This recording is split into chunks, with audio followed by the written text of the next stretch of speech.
I never thought I'd be sitting in a police station at 3 a.m. on a Tuesday, staring at toxicology reports while a detective asked if I wanted to press charges against my wife of 17 years.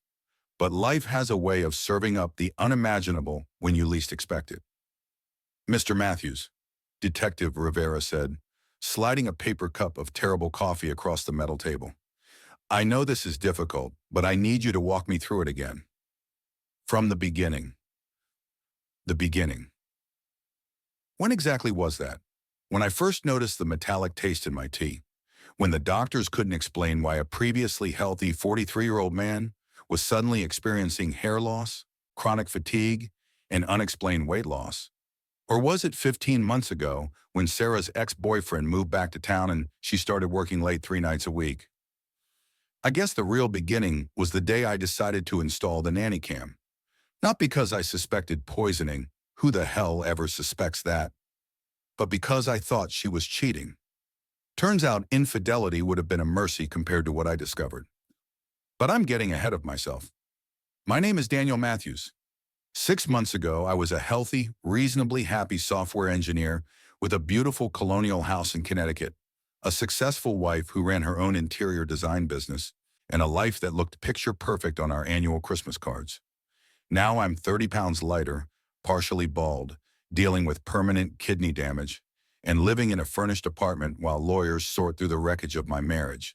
And that's the better outcome. The alternative was a pine box at Oakwood Cemetery. I've decided to share my story because the detective said it might help someone else recognize the signs before it's too late. So here it is, how I discovered my wife was slowly poisoning me to death, how I caught her, and the twisted reason why she did it. It started with fatigue. Not your average, I need another cup of coffee, tiredness, but a bone-deep exhaustion that made climbing a flight of stairs feel like scaling Everest. I blamed it on approaching middle age, on working too many hours, on not getting enough exercise.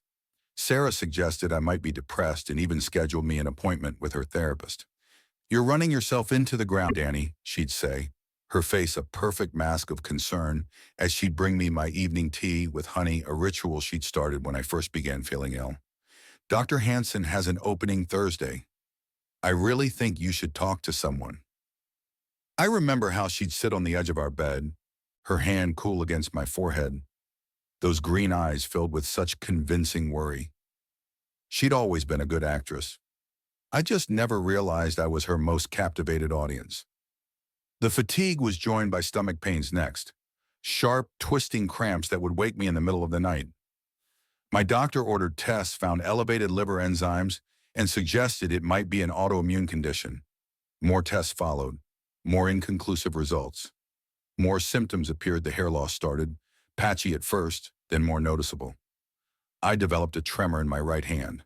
I've scheduled you with a specialist at Yale, Sarah announced one evening, placing my tea on the nightstand. Dr. Wexler. He's supposed to be the best. I had to pull some strings with a client whose sister works in his office, but you're in for next Tuesday. I remember feeling so goddamn lucky to have her, this beautiful, successful woman who somehow still loved me, even as my body betrayed me, even as I became a shadow of myself. She'd rub my back during the worst of the stomach cramps, drive me to endless doctor appointments, and keep detailed notes of my symptoms to share with the parade of specialists who all looked increasingly concerned, but couldn't piece together what was happening. We'll figure this out, she promised night after night, whatever it takes. All while she was killing me, one cup of tea at a time. The first real clue came about 4 months into my mysterious illness. My mother called from Florida, worried after seeing me on our weekly video chat. Danny, you look terrible, she said bluntly, in that way mothers can get away with. Are these doctors actually doing anything for you? I was too exhausted to be offended. They're trying, Mom. They've ruled out cancer at least. Thank God for small mercies, she muttered. What about heavy metals? Has anyone checked for poisoning? I laughed, actually laughed at the suggestion. Mom, I'm not being poisoned. This isn't one of your murder mystery novels. Humor your mother, she insisted. Your father had a colleague years ago with symptoms just like yours. Turned out his well water was contaminated with arsenic. To appease her, I promised to mention it at my next appointment, but the conversation stuck with me. That night when Sarah brought my tea, I noticed something I hadn't before. She always made tea for both of us in the evenings. It was our ritual, unwinding together before bed. But while she prepared both cups the same way, adding honey to each, I realized she rarely drank hers anymore. Not thirsty? I asked, noticing her full cup as she scrolled through her phone. Hmm, she glanced up. Oh, I had some water downstairs. I'll drink it in a bit. But she didn't. And I realized, trying to think back, that she hadn't actually consumed her evening tea in weeks, months? When had she stopped? The next night I watched more carefully. She prepared the tea, added honey to both cups from the same jar, but while she handed me mine and made sure I took my first sip, she only pretended to drink from hers. Later, when she thought I was asleep, I heard her dump the full cup in our bathroom sink. It was such a small thing, a nothing thing, but something cold and terrible began to unfurl in my chest. That weekend, when Sarah went to meet her friend Melissa for their monthly brunch, I dragged myself to the kitchen and stared at that innocent-looking honey jar. We'd always used honey from the farmer's market, pure, local, raw honey that Sarah insisted was better than the processed stuff. But about 6 months ago, she'd switched to keeping 2 jars, one for general use in the kitchen, and a special medicinal Manuka honey from New Zealand that she said would boost my immune system. That was the one she always used in my tea. With shaking hands, I took the jar from the cabinet. It looked normal, smelled normal, but my mother's words echoed in my head, and suddenly I needed to know. I didn't have access to a lab or any way to test it myself, but I had a friend, Kevin, a chemistry professor at the community college, where I sometimes taught coding workshops. I called him, asked if he could test something for me discreetly, and drove to his house with the honey jar hidden in my jacket pocket. Kevin looked alarmed when he opened the door. I knew I looked like hell gaunt, pale, with visible bald patches and that persistent tremor. Jesus, Dan, what happened to you? That's what I'm trying to figure out, I said, pulling out the honey jar. Can you test this for anything that shouldn't be there? To his credit, Kevin didn't ask too many questions, though his expression told me he had plenty. He took the jar, promised to be discreet, and said he'd call me when he had results. 3 days later, my phone rang while Sarah was at a client meeting. Dan, Kevin's voice was tight, controlled. Where did you get this, honey? It's from our kitchen. Why? A long pause. Because it contains significant traces of thallium. Thallium? The word meant nothing to me. It's a heavy metal, highly toxic. It was once used as rat poison before being banned because it's too dangerous. Dan, if you've been consuming this regularly, the room seemed to tilt around me. What would it do? Hypothetically? Hypothetically? His voice rose slightly. Hair loss, gastrointestinal issues, nerve damage. It builds up in your system over time. Dan, if someone's been exposed to this, they need medical attention immediately, and possibly law enforcement. I hung up, my mind racing alongside my heart. There had to be an explanation. Maybe the honey was contaminated somehow. Maybe Sarah didn't know. Maybe, but deep down a voice was whispering the truth I couldn't bear to face. She always prepared my tea. She stopped drinking hers. She switched honey brands around the time my symptoms started. She kept that special jar separate from the one she used for her morning toast. I called my doctor, scheduled an emergency appointment, and requested specific tests for heavy metal poisoning. Then I did something else. I ordered a small security camera disguised as a USB charger and placed it in our kitchen. 3 days later, my blood test results confirmed what I already knew in my heart. Elevated levels of thallium consistent with long-term exposure. The doctor was baffled, asking how I could possibly have been exposed to such an unusual toxin. I have no idea, I lied, but I'm going to find out. That night, I told Sarah I was going to bed early, a common occurrence given my perpetual exhaustion. But instead of sleeping, I watched the live feed from the kitchen camera on my phone. At 9:30, she entered the kitchen and began her nightly ritual. 2 mugs, 2 tea bags, water from the kettle, and then while the tea steeped, she reached into the back of the cabinet behind the flour, not for the Manuka honey jar I was familiar with, but for a smaller, unmarked jar I'd never seen before. She carefully added a spoonful to one mug mine. I knew stirring until it dissolved completely. Then she took the regular Manuka honey and added it to both cups. My hands were shaking so badly I almost dropped the phone. There it was. Undeniable proof. My wife was poisoning me. I must have made a noise because she called up the stairs. "Danny, you awake?" I quickly shut off my phone. "Just getting comfortable," I called back, my voice somehow steady despite the hurricane raging inside me. "I'm bringing your tea up in a minute." "Thanks, honey," I responded, the endearment turning to ash in my mouth. I heard her footsteps on the stairs and quickly got under the covers, my heart thundering against my ribs. She pushed open the door with her hip, that same concerned smile on her face as she'd worn for months. "Here you go, babe. Careful, it's hot." She handed me the mug I had just watched her poison, and sat beside me, brushing my thinning hair from my forehead with such convincing tenderness that for a wild moment I wondered if I'd imagined the whole thing. "How are you feeling tonight?" she asked softly. I took the mug, fighting to keep my hand steady. "About the same." She nodded sympathetically. "Drink your tea while it's hot. The honey will soothe your throat." I pretended to take a sip, the steam wafting up with what I now knew was more than just the scent of chamomile. "Sarah," I said carefully, "I was thinking about what Mom said about heavy metals. My doctor ran some tests today." Something flickered in her eyes, so quick I would have missed it if I hadn't been watching for it. A tightening around her mouth, a momentary stillness. "Oh, and what did they show?" Her voice was light, interested, perfect. "Nothing conclusive yet," I lied. "Results take a few days, but he mentioned something called thallium poisoning. Ever heard of it?" She shook her head, her expression concerned but blank. "No, what's that?" "Some kind of heavy metal that can make you sick if you're exposed to it. Causes symptoms like mine, apparently." She said, frowning thoughtfully. "Well, where would something like that even come from? It's not like we work in a factory or something." I shrugged, taking another pretend sip. "No idea. That's what's weird. The doctor said it's pretty rare these days." "Well, I'm sure that's not it," she said decisively. "But I'm glad they're running tests. Whatever gets you answers." She patted my leg through the blanket, and I had to fight the urge to recoil from her touch. This woman who had vowed to love me in sickness and in health was actively creating the sickness. "Drink up before it gets cold," she urged, nodding at my mug. "I'm going to take a shower." As soon as the bathroom door closed and I heard the water running, I dumped the tea into the potted plant beside our bed. Then I opened my phone and watched the damning video again and again, trying to make sense of the senseless. Why would she do this? What could possibly motivate someone to slowly poison their spouse?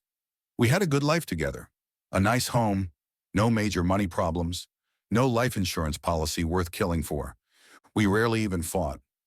At least, I thought we didn't. I lay there in the dark, listening to the shower run, feeling like I was living in a nightmare. By morning, I had a plan. The next day, I called in sick to work, not a stretch given my condition, and waited for Sarah to leave for her client meeting. As soon as her car pulled out of the driveway, I began searching the house. I found the unmarked honey jar exactly where she'd taken it from, on the video hidden behind flour and other baking ingredients we rarely used. I didn't touch it, but photographed it in place. Then I kept searching. In her home office, locked in the bottom drawer of her desk, I found a small wooden box containing a glass vial of crystalline powder and a folded paper with chemical formulas and dosage calculations in Sarah's neat handwriting. My hands were shaking as I photographed everything, careful not to disturb the evidence. But the real gut punch came when I found her journal. Not the one she kept on her nightstand with gratitude lists and work notes, a different one, hidden in a hollowed-out design book on her office shelf. Inside were detailed notes tracking my symptoms, her dosages, and clinical observations about my deteriorating health. "Weight down another 3 pounds this week," one entry read. "Complained of tingling in hands and feet, peripheral neuropathy progressing as expected. Had to help him up the stairs tonight. Increased dosage would accelerate timeline, but raise suspicion with doctors already involved." I sat on the floor of her office, that journal in my trembling hands, and felt the world collapse around me. This wasn't a crime of passion or momentary insanity. This was calculated, researched, methodical. My wife had been systematically poisoning me for months while documenting my decline like some twisted science experiment. But I still didn't know why. I read on, flipping back to earlier entries, looking for some explanation, some break in her sanity that would help me understand how the woman I married could do this. And there it was, from an entry dated about a week before my symptoms began. Had lunch with Marcus today. He's leaving a lease. Says he never stopped loving me, that walking away 18 years ago was his biggest mistake. Wants us to start over, build the life we should have had. Says he's prepared to wait while I sort things out with Daniel. As if there's anything to sort. As if Daniel would ever let me go without turning it into a drawn-out nightmare, trying to take half my business, the house I designed from the ground up. I've worked too hard to start over with nothing. There has to be a cleaner way. Marcus, her college boyfriend, the one who'd broken her heart when he took a job in California instead of proposing. The one she'd occasionally mention with a wistful look that I'd always written off as nostalgia. He'd moved back to Connecticut last year after his divorce. I flipped forward, finding more entries about secret meetings with Marcus, interspersed with clinical notes about my declining health. In one particularly chilling passage, she'd written, "Marcus is getting impatient, questions why I don't just ask for a divorce. He doesn't understand that Daniel would never make it clean or easy. This way, when it's over, I'll be the grieving widow who stood by her husband through his tragic illness. No one will question my inheriting everything. Marcus and I can wait a respectable time before being seen together. A year from now, this will all be behind us, and we can start fresh without the mess or financial hit of a divorce." I felt physically sick. 17 years of marriage, and she would rather watch me die a slow, painful death than go through a divorce. The woman who held my hand through doctor's appointments, who claimed to be researching experimental treatments, who tearfully told me we'd get through this together. She was orchestrating the whole thing. And for what? Money? Fear of a messy divorce? A second chance with an old flame? I sat there for what felt like hours, surrounded by evidence of my wife's betrayal, trying to reconcile the Sarah I thought I knew with this methodical poisoner. Eventually, I pulled myself together enough to call Detective Rivera, an old friend from my college days who joined the police force. I didn't tell him everything over the phone, just that I had reason to believe I was being poisoned and needed help. He arrived within the hour, out of uniform to avoid alerting the neighbors. His face grew increasingly grim as I showed him my medical records, the video of Sarah doctoring my tea, and her hidden journal. "Jesus Christ, Dan," he whispered, leafing through the journal. I've never seen anything so calculated." "So what do we do?" I asked, feeling strangely calm now that the initial shock had worn off. "We build a case," he said firmly. "Document everything. Get the honey in that vial tested through official channels. I'll need your medical records, and we'll need to take samples of your hair. It can show thallium buildup over time. And Sarah?" He hesitated. "We don't tip her off yet. If she realizes you know, she could destroy evidence or escalate things. You need to keep acting normal while we build the case. Can you do that?" Could I? Could I look into the eyes of the woman who was killing me and pretend I didn't know? Could I keep taking the poisoned tea now that I knew what was in it? "I can't keep drinking it," I said, voicing the obvious problem. No, of course not," Rivera agreed. "You'll need to pretend. Dump it when she's not looking. And Dan, you need to get treatment for the poisoning. I'm having an ambulance sent to take you to Yale New Haven as soon as we're done here. Sarah doesn't need to know which hospital. We'll tell her it's for tests." It all happened so fast after that. The ambulance, the hospital, the chelation therapy to remove the thallium from my system, multiple interviews with detectives. Sarah calling repeatedly, her voice frantic with what I now recognized as manufactured concern, asking which hospital I'd been taken to after collapsing. Rivera handled it, telling her I was undergoing tests and treatment for my condition and couldn't have visitors yet. He suggested she go stay with her sister for a few days, giving us time to execute a search warrant without her present. By the time I was released from the hospital a week later, significantly improved but still showing effects of the poisoning.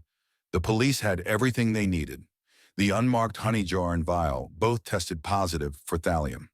Her journal provided motive and evidence of premeditation. The videos from my hidden camera showed her in the act. I was sitting in Detective Rivera's office when they brought her in. He asked if I wanted to watch the interrogation from behind the one-way glass. I declined. I couldn't bear to see her face, to hear whatever justification she might offer for trying to murder the man who had loved her for nearly 2 decades. Instead, I sat with a victim's advocate, signing statements and listening numbly as she explained the legal process ahead. Attempted murder, premeditated, first-degree assault, the potential sentences, the likelihood of a plea deal. That's when Rivera came in, looking troubled. "She's asking to speak with you," he said. "Says she can explain everything." "There's nothing to explain," I replied, my voice hollow. "You don't have to talk to her," the advocate assured me quickly, "and I strongly advise against it. But some part of me needed to know, needed to hear from her own lips why she'd done this. What could possibly explain such a profound betrayal?" "I want to talk to her," I said finally, "just once." They set it up in an interview room, with officers standing by and the conversation recorded. When they brought Sarah in, I barely recognized her. Gone was the polished, confident woman I'd married. Her makeup-free face was blotchy from crying, her perfectly highlighted hair pulled back in a messy ponytail. She wore an orange jumpsuit instead of her usual designer clothes. But her eyes, they were the same, and when she looked at me, I didn't see remorse or shame. I saw calculation. "Danny," she said, her voice breaking just the right amount, "I'm so glad you're okay. You have to believe me. I never wanted to hurt you." I stared at her, unable to form words for a moment. "You never wanted to hurt me? You were poisoning me for months. I could have died. I almost did die." She leaned forward, her expression earnest. "It was never supposed to go that far, just enough to make you sick for a while. I needed time to figure things out with the business, with everything." "With Marcus?" I asked, watching her face carefully. She flinched slightly. "You read my journal. I read how you were planning to watch me die slowly so you could avoid a divorce settlement and run off with your ex. So yes, I read your journal." She had the audacity to look wounded. "It wasn't like that. Things with us haven't been right for years, Danny. You know that. We're like roommates, not husband and wife. When Marcus came back into my life, I realized what I'd been missing. What we both had been missing. So you decided to kill me rather than have an honest conversation? Rather than asking for a divorce?" Her eyes hardened slightly. "You would have fought me on everything. The house, the business. You would have dragged it out for years just to punish me. You don't know that," I said quietly. "You never gave me the chance to prove otherwise." "I know you," she insisted. "I know how controlling you can be, how you have to win every argument." I almost laughed at the absurdity. "Controlling? When have I ever controlled you? You run your own business. You manage our finances. You make most of the decisions in our life." "That's not true," she countered, but her eyes shifted away. "You've always subtly undermined me, made me feel like I couldn't survive without you. The way you questioned my business decisions, the little comments about my spending." I shook my head in disbelief. "That's your justification for slowly poisoning me to death? Some perceived criticism? I wasn't trying to kill you," she insisted, leaning forward. "I just needed you sick enough that when we did divorce, you wouldn't have the energy to fight me. So I could keep what I built. What we built," I corrected. "Together." She didn't respond to that, just twisted her hands in her lap. "I didn't use enough to cause permanent damage. I researched it carefully." The clinical detachment in her voice made my skin crawl. This woman had shared my bed, my life, my dreams for 17 years, and she had calculated exactly how much poison would weaken me without killing me outright. "The doctors say I have permanent kidney damage," I told her flatly, "and they can't be sure about the long-term neurological effects." Something flickered across her face, not guilt, but annoyance. as if I'd pointed out a mistake in her calculations. That wasn't supposed to happen. You must have been more sensitive to it than average. I stared at her, trying to see any trace of the woman I thought I'd married. Do you even hear yourself? You're talking about poisoning your husband like it was a science project that went slightly wrong. I never meant for it to go this far, she repeated, tears welling in her eyes. Perfect timing, perfect delivery. But now I could see the performance for what it was. The doctors were never supposed to get so involved. Once they started running all those tests, I was going to stop. I swear. But you didn't stop, I pointed out.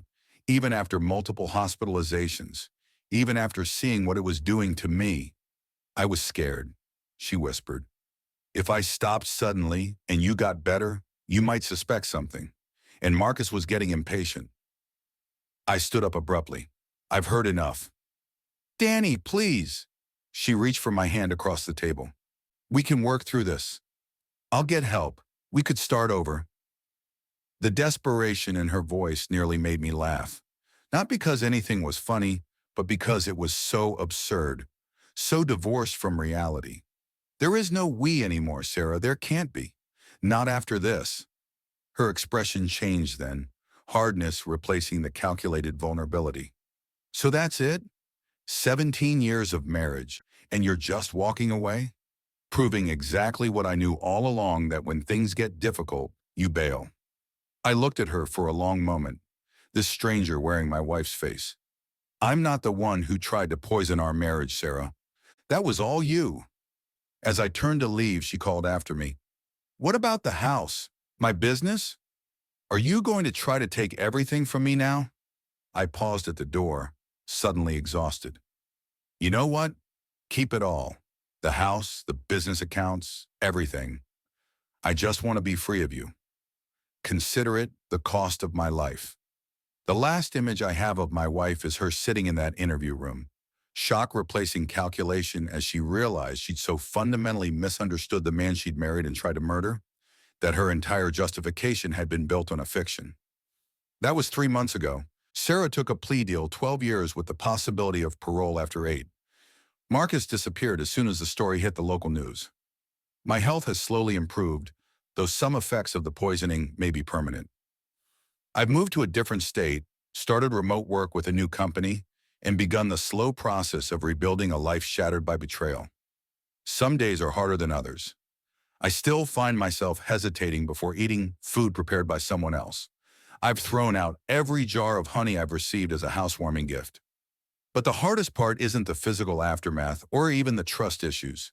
It's reconciling the Sarah I thought I knew with the woman capable of such calculated cruelty. 17 years of memories are now shadowed by doubt. Was any of it real? Were there signs I missed? Could I have seen this coming? Detective Rivera tells me not to torture myself with those questions. Some people are just good at hiding who they really are, he said during one of our follow-up calls. And some people change over time, becoming someone even they don't recognize. I don't know which is worse, that I spent nearly 2 decades loving someone who never existed, or that the woman I loved transformed into someone capable of such betrayal. What I do know is this: the most dangerous poison isn't thallium or arsenic or any chemical compound. It's the slow, insidious poison of deception, of looking into the eyes of someone who claims to love you while they calculate your demise.